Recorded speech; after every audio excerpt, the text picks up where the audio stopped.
बिस्मिल्लाहिर्रहमानिर्रहीम।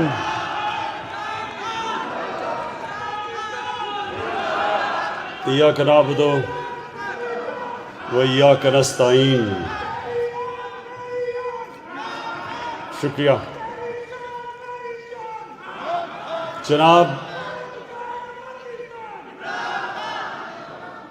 जनाब अली ज़फ़र साहब और ILF के सारे पाकिस्तान से जो मेरे तहरीक इंसाफ के वकील आए हुए हैं, मैं आप सबको खुशामदीद कहता हूँ और इस शानदार इस्तकबाल का आपका शुक्रिया अदा करता हूँ।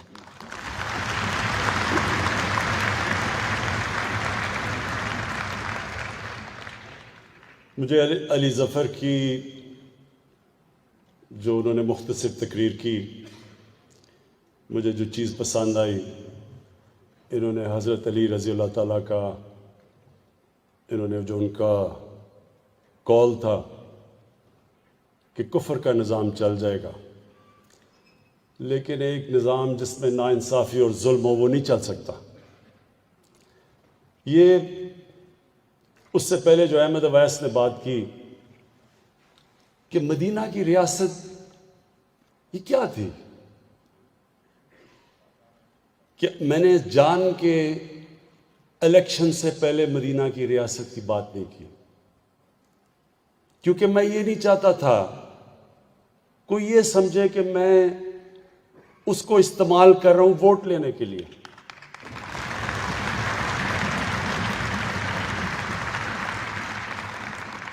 लेकिन जब हमारी गवर्नमेंट आई तो मैं हर वक्त लोगों को बताता हूं कि जब तक हम उस विजन की तरफ नहीं जाएंगे, वो जो नजरिया था पाकिस्तान का, जो कायदे आजम ने बार बार उन्होंने कहा, उनसे जब पूछा कि पाकिस्तान की कॉन्स्टिट्यूशन क्या होगी, उन्होंने कहा हमारी कॉन्स्टिट्यूशन 1400 साल पहले बन गई थी।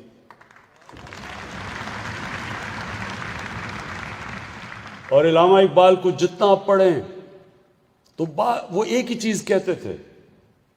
इलामा इकबाल ये कहते थे कि जो मुसलमान माशरा था वो जब भी उठा है तो वो उन उसूलों की तरफ गया जो मदीना की रियासत के असूल थे। तो ILF, आप वो लोग हैं जिनके ऊपर बहुत बड़ी जिम्मेदारी है, क्योंकि जो मदीना की रियासत का जो बेसिस था वो कानून की बालादस्ती थी। यानी कोई इंसान कानून के ऊपर नहीं था। जब नबी सल्लल्लाहु अलैहि वसल्लम से पूछा किसी ने कि जी वो कुरैश की खातून है, उसने चोरी की तो उसको माफ कर दें, तो उन्होंने तब कहा कि मेरी बेटी भी अगर चोरी करे वो भी, उसको भी सजा मिलेगी। कोई कानून से ऊपर नहीं था।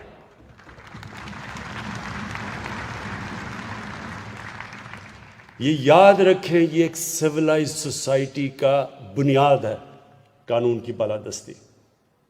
कोई सोसाइटी जिसके अंदर कानून की बालादस्ती नहीं है, रूल ऑफ लॉ नहीं है, कभी मुकाबला नहीं कर सकती उस माशरे का जिसमें रूल ऑफ लॉ है। मुसलमानों से पहले रोमन्स दुनिया की सुपर पावर थे, रोमन लॉ था।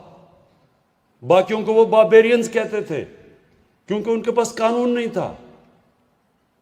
ग्रीक्स उससे पहले थे, उनकी सिटी स्टेट्स थी, डेमोक्रेटिक थी, कानून था, वो आगे निकल गया दुनिया से।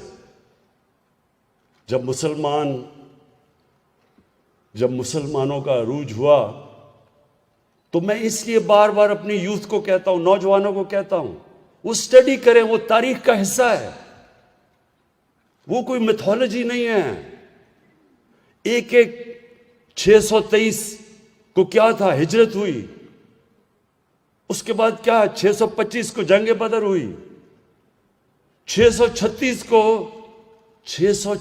को रोमन एम्पायर बैजेंटाइन यार्मो की जंग के अंदर हार जाता है। जो 625 सिर्फ 313 लड़ने वाले थे। 11 साल के बाद रोमन एम्पायर गिर जाता है, 12 साल के बाद पर्शियन एम्पायर उनके सामने गिर जाता है। तारीख का हिस्सा है।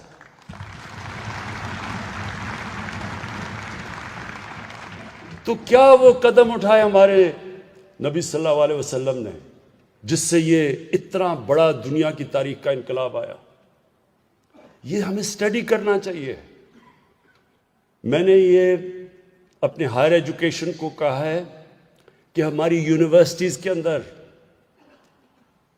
पीएचडी स्कॉलरशिप दें, बताएं, हमारे नौजवान स्टडी करें, क्योंकि ये तारीख का हिस्सा है। क्या था वो इनकलाब, कैसे वो अरब जिनको पूछता कोई नहीं था, दो सुपर पावर्स थी, एक तरफ पर्शियन एम्पायर, दूसरी तरफ रोमन एम्पायर, वो क्या चीज उन्होंने की कि दुनिया की तारीख बदल गई। और ऐसा सारे साइंसदान मुसलमान सबसे अजीम दुनिया की कौम बन गई। तो ये बड़ा जरूरी है। इसलिए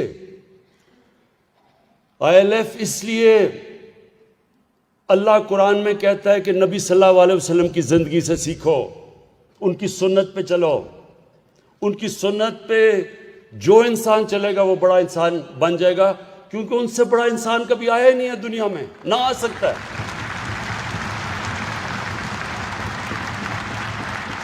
और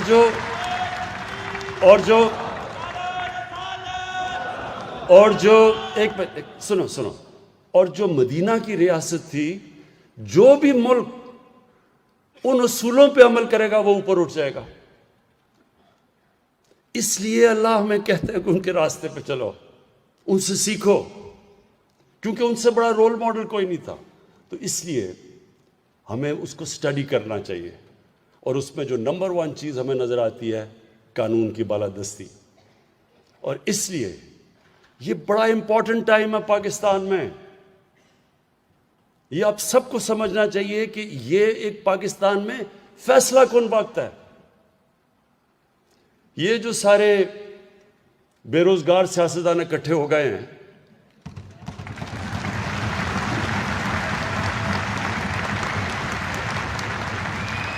इसका एक मिनट सुनो इसका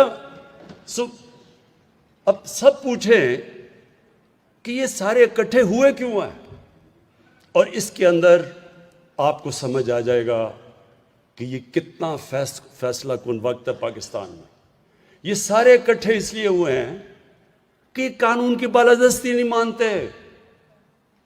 ये कह रहे हैं असल में कि हम कानून से ऊपर हैं, हम जवाबदेह नहीं हैं। हम चोरी करें, हम डाके मारें, हमें कोई हाथ ना लगाए। हम अगर कोई हाथ लगाएगा तो जनाब ये इंतकामी कार्रवाई होगी, अदालत फैसला करेगी। पूरा 2 साल के बाद, JIT के बाद अदालत फैसला करती है, तो वो अगला कहता है मुझे क्यों निकाला, मानता ही नहीं है। पाकिस्तान का सुप्रीम कोर्ट के वो फैसले नहीं मानता। उसके बाद उनके सारा जो फैमिली है वो कोई मानती नहीं है। तो वो क्यों नहीं मानते? क्योंकि वो असल में ये कह रहे हैं कि हम कानून के ऊपर हैं, पाकिस्तान का कानून हमारे लिए नहीं है, हम कोई खास क्लास है, ये जो मर्जी करो मुल्क में। हम शुरू हुए एक फैक्ट्री से 30 फैक्ट्रियां बन गई, अरबों रुपया आ गया, बाहर प्रॉपर्टीज आ गई, लेकिन हमें कोई नहीं पूछ सकता। और ये है असल में, ये है फैसला कुल वक्त पाकिस्तान में। क्या ये क्लास जिन्होंने 30 साल से, सिर्फ ये देख लेंगे 30 साल पहले इनके पास क्या था और आज क्या, अगर ये क्लास ये समझ रही है कि सड़कों पे निकल के इमरान खान को ब्लैकमेल कर लेंगे, तो आपने अभी पहले देख लिया कि जलसे कितने बड़े बड़े हमने किए हैं। मैं ये सारे मिलके भी, ये कोई 2 साल भी जलसे कर दें तो एक जलसा हमारा इनसे ज्यादा था। और उसकी वजह है लोग निकलते हैं किसी मकसद के लिए, किसी नजरिए के लिए निकलते हैं। लोग निकलते हैं जुल्म का मुकाबला करने के लिए, लोग किसी की चोरी बचाने के लिए नहीं निकलते। खुद लंदन बैठा हुआ है, कारकुनों को कह रहे जनाब आप जाके आप सड़कों पर निकलें और उसकी चोरी बचाएं। वो आप कीमे के नान भी खिला दें, वो फिर भी नहीं निकलेंगे। जबरदस्ती लोगों को पैसे, अच्छा मुझे ये भी पता है कि पैसे भी बड़े चलाने की कोशिश करेंगे, ये पैसे भी आ रहे हैं इनके लिए। मैं सारे इनके कारकुनों को कहता हूं पैसे भी खाएं, कीमे के नान भी खाएं, लेकिन आराम से घर बैठें। लेकिन मुझे एक इनका नया स्पोक्समैन बना है। अब मैं क्या कहूं, हमारे मिनिस्टर का भाई है, नहीं मिनिस्टर का भाई है, वो मुझे कहता, मैं देख रहा था किसी टीवी प्रोग्राम में, कहता कि नवाज शरीफ को उसने आयतुल्ला खामोनी के साथ मिला दिया। कहता आयतुल्ला, एक सुनो, कहता कि आयतुल्ला खामोनी भी बाहर चला गया था मुल्क से। अब वो देख रहा था, मैं उसको भी देख रहा हूं कि क्या ये लोगों को बेवकूफ समझते हैं, क्या ये समझते हैं कि लोगों को पागल बनाया जा सकता है कि आयतुल्ला खामोनी भी बाहर गया था। आयतुल्ला खामोनी को बाहर जबरदस्ती बंदूक की नोक पे भेजा गया था। यहां मिन्नतें कर करके बीमारियां हो गई, 6 बीमारियां हो गई, 12 बीमारियां हो गई।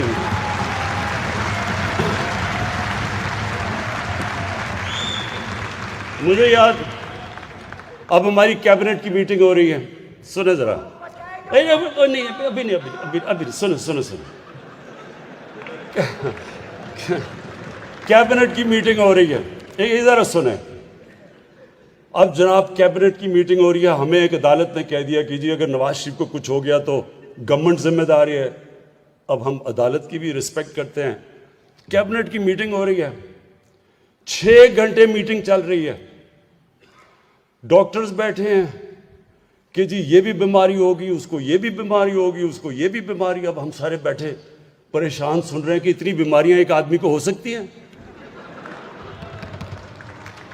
जब वो उसकी सारी बीमारियां बताई तो मैं देख रहा था वो कैबिनेट मीटिंग में शिरीन मजारी, हमारी ह्यूमन राइट्स की जो मिनिस्टर हैं, उसकी आंखों में आंसू आ गए।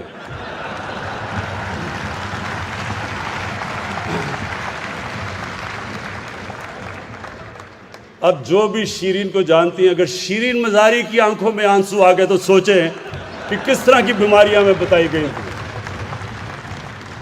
हमें खौफ आ गया कि ये वो जहाज की सीढ़ियों पे भी चढ़ सकेगा या नहीं। और ये वो वहां जाके जैसी लंदन की हवा लगी, एक और नवाज शरीफ निकला है और उसको जुबैर कह रहे कि ये आयतुल्ला खामोनी के साथ मुकाबला कर रहा है उसका। आयतुल्ला खामोनी से ईरान की पब्लिक प्यार करती थी। आयतुल्ला खामोनी उसके लिए हेलीकॉप्टर से लाहौर से निहारियां नहीं आया करती थी, वो थोड़ा सा दही और रोटी पे गुजारा करता था। वो जब आयतुल्ला खामोनी इस दुनिया से गया तो वो छोटा सा उसका घर था। वही सरकार मदीना की ट्रेडिशंस पे, उनकी सुन्नत पे चल रहा था। उन्होंने भी मस्जिद नबी में रहे। जब मुसलमानों की फौजें सारे अरब पे छा गई, उन्होंने महल्लात नहीं बनाए। आयतुल्ला खामोनी की लंदन में अरबों अरबों रुपए की उसके और उसके बच्चों की जायदादें नहीं थी। उसकी बेटी के पैनामा पेपर्स के ऊपर 4 बड़े बड़े महंगे लंदन के फ्लैट्स उसके बेटी के नाम नहीं आ गए। उसको मुकाबला करना किधर आयतुल्ला खामोनी और किधर हमारा निहारी खाने वाला।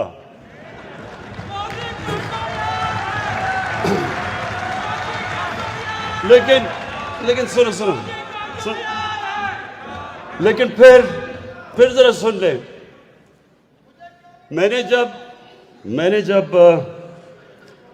इसके साथ वो जो सारे अभी बेरोजगारों की मैं लाइन देख रहा था, तो उनको, और जब इनके भी सारे लोगों को देखता हूं तो मैं सोचता हूं कि क्या उनको कोई शर्म नहीं आती कि उनके लीडर ने इतना मुल्क का पैसा चोरी करके बाहर ले गया? कोई शर्म नहीं आती आपको कि पहले लोग, गुर्बत कितनी है हमारे मुल्क में। एक 3 दफा प्राइम मिनिस्टर, 1 से 30 फैक्ट्रियां, लंदन में हर बच्चे के अरबों रुपए के घर, हिल मेटल, कोई यानी कोई उनको नहीं कि आज तक एक ऑथेंटिक डॉक्यूमेंट नहीं बता सका कि ये अरबों रुपए की प्रॉपर्टीज कैसे आई, ये मनी ट्रेल किधर है, पैसा बाहर कैसे गया। अगर मैं एक क्रिकेटर होके एक फ्लैट लेता हूं 34-35 साल पहले और 40 साल पुराने कॉन्ट्रैक्ट दिखा सकता हूं अदालत को, जब मुझे जरूरत नहीं थी, मैं तो कोई पब्लिक ऑफिस होल्डर नहीं था, मैं तो कोई वजीर नहीं था, मैं तो कोई वजीर आला नहीं था, मैं तो क्रिकेट खेलता था, इंटरनेशनल क्रिकेटर था। उसके बावजूद अदालत के अंदर मैंने जो उन्होंने मेरे से डॉक्यूमेंट्स मांगी, 40 साल पुराने कॉन्ट्रैक्ट्स दिखाए उनको। तो जो 3 दफा मुल्क का प्राइम मिनिस्टर एक डॉक्यूमेंट ना दिखा सके, तो इनके जो लोग हैं सारे, क्या उनको कोई शर्म नहीं आती कि गरीब मुल्क से पैसा लेके बाहर ले गया? मैंने सोचा कि कोई इतना, या तो बहुत ही बड़ा कोई डफर होगा जो समझे कि वाकई ये ईमानदार है, लेकिन फिर चंद दिन पहले मैंने देखा कि इनका एक सीनियर ओहदेदार सुबह के 3 बजे किसी खातून के घर तंजीम साजी करने चला गया।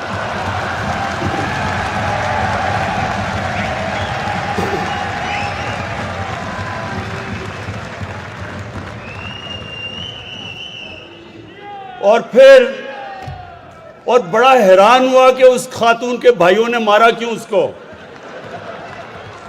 तो फिर मैंने सोचा कि वाकई इनकी पार्टी में ऐसे लोग हैं जो वाकई समझेंगे कि वो ईमानदारी से पैसा बाहर लेके गया। देखें, मेरे ILF के बाशऊर लोग, आप सब बाशऊर हैं, आप कानून जानते हैं, आप इस मुल्क की फ्यूचर हैं। ये मुल्क, ये अल्लाह की एक नेमत है हमारे लिए। मैं आज आपको कह रहा हूं कि अल्लाह ने जो इस मुल्क पे हमें दिया है, हमें ही नहीं अंदाजा कि अल्लाह ने क्या क्या नेमतें बख्शी हैं।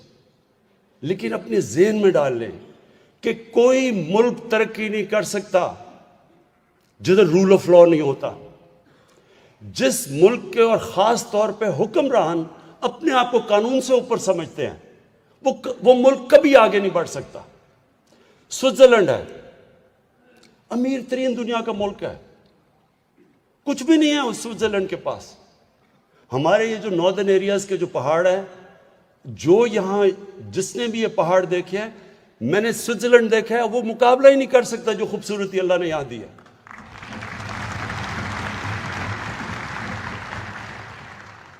जो ज़रख़े ज़मीन दी है, जो हमारी वैरायटी दी है, यानी अल्लाह ने क्या चीज़ नहीं दी इस मुल्क को।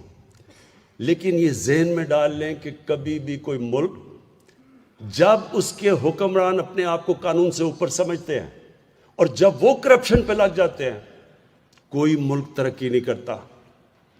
दुनिया में वसाइल में अमीर तरीन मुल्क हैं, हमारे से भी ज़्यादा वसाइल है, लेकिन हमारे से ज़्यादा गुर्बत है, क्योंकि वहां भी ऐसे लोग बैठे हुए हैं हुक्मरान जो मुल्क का पैसा चोरी करके बाहर ले जाते हैं। आज ये आपको समझना है कि दुनिया से हो क्या रहा है। हम अकेले नहीं हैं जो पाकिस्तान में, जिधर हमारी रिसोर्सेज चोरी करके बाहर जा रही हैं। दुनिया में गरीब, ये अभी रिपोर्ट आई है कि दुनिया में जो गरीब मुल्क हैं उनसे हर साल 1000 अरब डॉलर चोरी होके जाता है। मगरबी मुमालिक में, लंदन में, बड़े बड़े फ्लैट्स में, ऑफशोर अकाउंट्स में हर साल 1000 अरब डॉलर गरीब मुल्कों से अमीर मुल्कों पे जा रहा है। इसलिए तो आप देख रहे हैं किश्तियों में लोग कोशिश कर रहे हैं यूरोप जाने के लिए, मर रहे हैं, डूब रहे हैं इमिग्रेंट्स जो हैं, क्योंकि वो जाना चाहते हैं उधर, क्योंकि उनके मुल्क खोखले कर देते हैं। यही जो एलीट है ये चोरी करके मुल्कों को खोखला कर देती है। पैसा जब यहां से बाहर चला जाए तो नौकरियां तो बाहर मिलेंगी, या स्कूलों में और अस्पतालों में पैसा कैसे खर्च होगा जब जो भी सरबराह वो अपना चेकअप भी मुल्क से बाहर करवाए हॉस्पिटल में, तो यहां हॉस्पिटल कैसे ठीक होंगे? पैसा तो बाहर जाके खर्च कर रहा है। तो ये बड़ा इंपॉर्टेंट है आपके लिए समझना। ये जो इस वक्त जंग हो रही है ये फैसला कौन जंग है? ये एस्टेब्लिश करेगी कि सारे लोगों के ऊपर कानून जितना मर्जी ताकतवर हो, कानून के वो नीचे है, और वो जितनी मर्जी ये ब्लैकमेल करें। ये मैं आज आपको बता दूं कि जिस दिन जो भी जब मुशर्रफ ने किया था, वो प्रेशर में आके वकला मूवमेंट चली थी जिसमें हमने सबने शिरकत की, मकसद तो उसका कुछ और था। हम तो आज़ाद अदलिया चाह रहे थे, और शुक्र है आज पाकिस्तान की अदलिया आज़ाद है।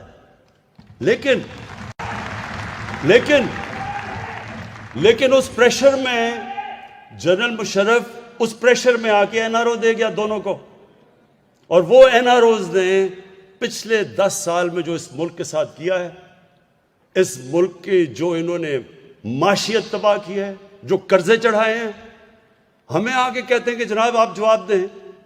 हमारे से पूछते हैं जब एक मुल्क, एक गवर्नमेंट जितना टैक्स इकट्ठा करती है साल में, उसका आधा टैक्स, उसका जो आधा पैसा है वो इनके लिए हुए कर्जों की किस्तों में चले जाते हैं, तो मुल्क आगे कैसे बढ़ सकता है? बताएं हम किधर से पैसा लाएं तालीम पे, सेहत पे, अस्पतालों पे? क्योंकि आधा तो पैसा उधर चले जाता है सीधा बाहर कर्जों की किस्तों पे। तो तब तो ये 10 साल में इनको कोई फिक्र नहीं हुई कि जनाब मुल्क तबाह हो रहा है। मिल के दोनों हुकूमत कर रहे थे, तब तो जमहूरियत भी नहीं खतरे में थी, माशियत भी नहीं खतरे में थी, जब कर्जे चढ़ा रहे थे। ख्वातीन हज़रात, इंशाअल्लाह आप ये अब देखेंगे कि ये जो पाकिस्तान जिधर अब पहुंच गया, इंशाअल्लाह आप देखेंगे ये, इसको कहते हैं टिपिंग पॉइंट। जो मुश्किल 2 साल थे वो बड़ी मुश्किलों से हमने निकाल लिए, बड़े बड़े इम्तिहान आए। हमें शुरू में तो डिफॉल्ट से बचना पड़ा, उसके बाद ये जो कोविड का आया, सारी दुनिया में जो कोरोना का क्राइसिस आया, जिस तरह पाकिस्तान निकला है, वो जिस तरह अली जफर ने कहा है, WHO कह रही है कि पाकिस्तान उन 4 मुल्कों में से है जो सबसे बेहतरीन तरीके से वो कोविड से निकले हैं।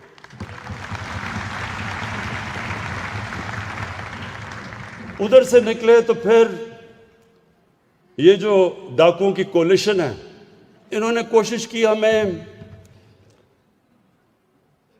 फैटिफ के कानून के ऊपर फंसाने की।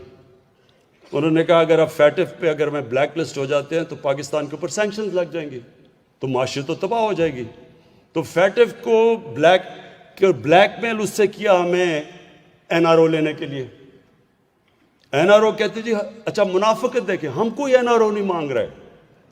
वो जो इन्होंने हमें जो कहा जी हम फैटिफ में तब आपके साथ चलेंगे अगर 34 शिकें नैब के कानून की 38 में से 34 शिकों को चेंज करो, तब हम फैटिफ के ऊपर वोट देंगे, मतलब नैब को ख़त्म कर दो। उस पर कोशिश की, ब्लैकमेल की। जब उधर से निकले तो अब ये घबरा गए। घबराए इसलिए हैं कि पाकिस्तान इस वक्त ऊपर जा रहा है। इस महीने आप हैरान होंगे साहब कि सारी दुनिया में इस वक्त मुश्किल हालात है। पाकिस्तान में जो सीमेंट की सेल हुई है पिछले महीने, वो पाकिस्तान की तारीख में सबसे ज्यादा हुई है। जो पिछले महीने मोटरसाइकिलों की एक मिनट जो मोटरसाइकिल की सेल हुई है पाकिस्तान में, वो भी रिकॉर्ड सेल हुई है 1 महीने में। इसका मतलब कि मुल्क आगे निकल रहा है। इसका मतलब कि हम अब वो बुरे बुरहान से निकल रहे हैं। इसलिए भी इनको मुश्किल पड़ी हुई है कि जल्दी जल्दी से तब्दीली ले, गवर्नमेंट चेंज करो। देखें, और ये जो एक आखिर में मैं 2 पॉइंट्स कहना चाहता हूँ। इन्होंने ये जो बात की, जो पाकिस्तानी फ़ौज के ऊपर उन्होंने जो हमले किए हैं और जो ज़बान इस्तेमाल की है, मैं सिर्फ एक चीज कहना चाहता हूं कि अगर कोई भी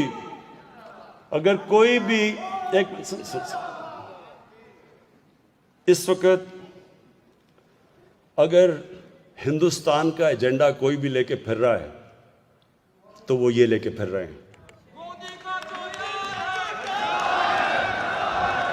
पूरा पाकिस्तानी फौज के जो ये जुबान इस्तेमाल कर रहे हैं, ये वही एजेंडा है जो फैटफ का एजेंडा है, जो हिंदुस्तान पूरी कोशिश कर रहा है पाकिस्तान को ब्लैकलिस्ट करने में। ये वही एजेंडा है कि अगर पाकिस्तानी फौज कमजोर होती है तो आप खुद ही देख लें मुसलमान दुनिया में इस वक्त क्या हो रहा है। लिबिया से लें, सीरिया में चले जाएं, इराक में जो क्या हुआ, अफगानिस्तान में क्या हुआ, सोमालिया में क्या हो रहा है, यमन में क्या हो रहा है, सारी मुसलमान दुनिया में आग लगी हुई। जिस तरह अली जफर ने कहा, हमें फख्र करना चाहिए अपनी फौज को कि इतना बड़ा जो दहशतगर्दी की या जंग चली, आज हम महफूज हैं। उनकी कुर्बानियों की वजह से हम महफूज हैं। और ये पाकिस्तानी फौज के ऊपर ये जो उंगलियां उठा रहे हैं, मैं इनसे सवाल पूछता हूं कि मुझे क्यों नहीं कोई प्रॉब्लम, मुझे कोई पाकिस्तानी फौज से क्यों प्रॉब्लम नहीं है? मुझे क्यों हर जगह पाकिस्तान की फौज खड़ी है, पाकिस्तानी गवर्नमेंट के साथ, हर एजेंडा के साथ खड़ी है, हमें क्यों नहीं प्रॉब्लम?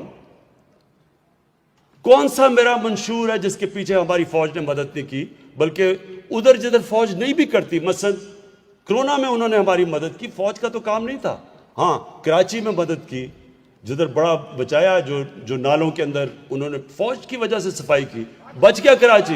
एक मिनट सुने प्लीज, सुन ले। तो मैं जरा आज को बताना चाहता हूं कि इनका मसला क्या और मुझे क्यों नहीं कोई मसला। ये आपने सबने समझना है कि ये इशू है क्या। इशू ये है कि अगर आज इमरान खान पैसा बनाना शुरू कर दे और अगर मैं यहां से पैसा चोरी कर करके बाहर मनी लॉन्ड्रिंग शुरू कर दूं, तो सबसे पहले हमारी आईएसआई को पता चलेगा। क्यों पता चलेगा? क्योंकि आईएसआई एक दुनिया की टॉप एजेंसी है, मानते हैं उसको।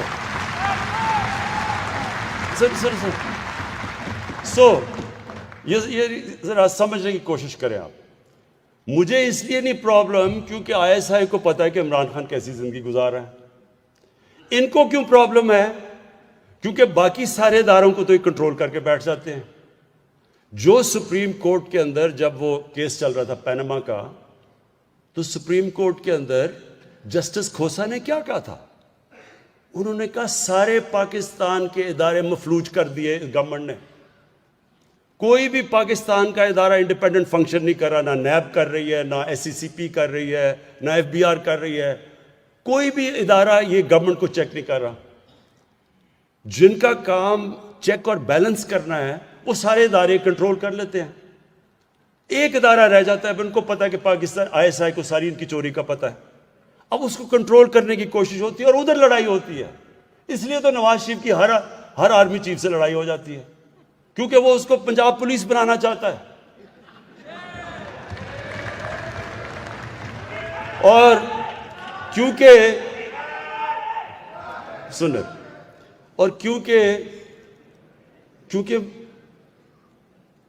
फौज को पता है, जब उनको पता चल जाता है वो जाके चुप करके बताते हैं इनको कि देखें जी आपने इधर इतनी कमीशन ले ली, उधर इतना पैसा बना लिया।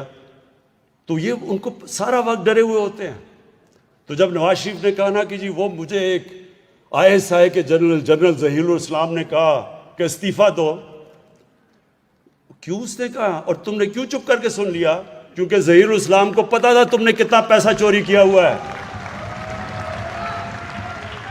और तो इसलिए आप समझ जाएं कि इसका मसला कोई डेमोक्रेसी नहीं है। डेमोक्रेसी तो मैं हूं, पाकिस्तान की सबसे ज्यादा वोट लेके आया हूं, पाकिस्तान की तारीख में 5 हल्कों से जीता हूं। और ये जो कहते हैं कि इलेक्शन में धांधली हुई, जरा कोई इलेक्शन का रिकॉर्ड तो देख ले 2013 का और 2018 का। सिर्फ रिकॉर्ड उठा के देख लें।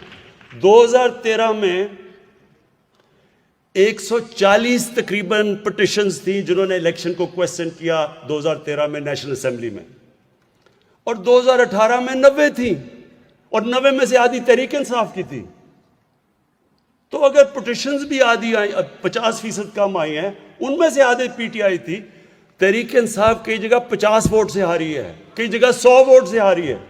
तो अगर धांधली होती तो कम से कम हमें कोई कोलिशन की तो जरूरत ना पड़ती अब तक।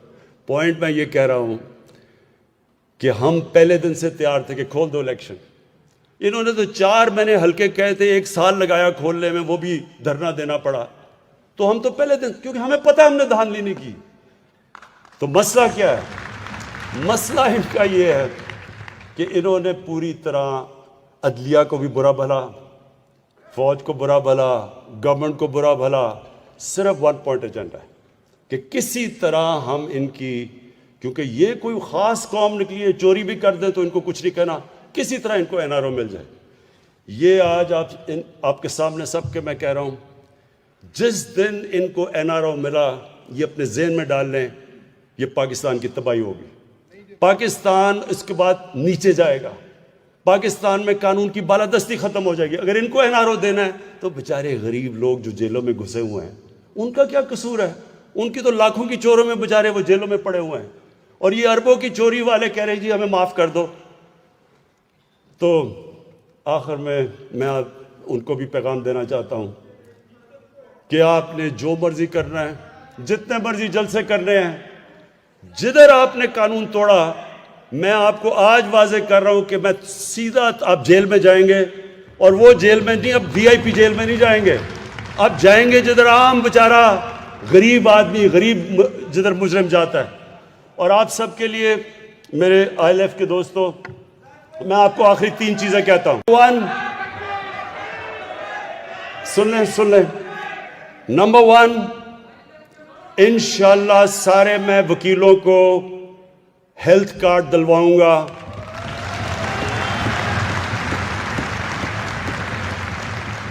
क्योंकि हमें पता है ज्यादातर जो वकील वो मुश्किल मेहनत कश लोग हैं, और उनके लिए अगर एक घर में बीमारी हो जाए तो इंशाअल्लाह हम आईएलएफ को एक हेल्थ कार्ड, और इसके लिए पूरी हम तैयारी अली जफर के साथ हम कर रहे हैं। नंबर 2, जो हम अहमद अवैस ने कहा था कि घरों का, कि घर होना चाहिए, छत होनी चाहिए, इसके लिए नया